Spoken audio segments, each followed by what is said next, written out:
Hello বন্ধুরা, তোমরা সবাই কেমন আছো? আশা করি ভালো আছো। আর আমি অনেক ভালো আছি। তোমাদের সঙ্গে একটা নতুন রেসিপি শেয়ার করার জন্য চলে এসেছি। আমি এইভাবে আলু ভাজা করি। তোমরা কে কেমন করে আলু ভাজা করো অবশ্যই কমেন্ট করে জানাবে।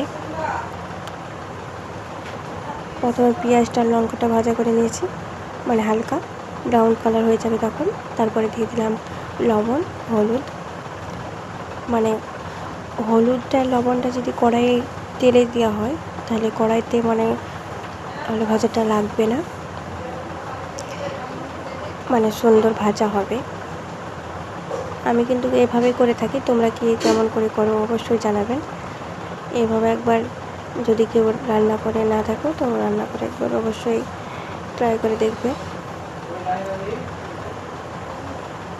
ভালো করে নাড়া দিয়ে নিলাম, তারপরে ঢাকা দিয়ে ভালো করে ভাজা করে নিতে হবে।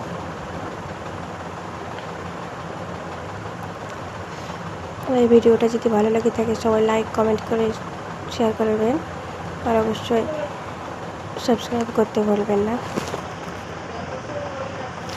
আর আমি অনেক দিন ভিডিও বানাইনি, আমার শরীরটা খুব খারাপ ছিল, তার জন্যে।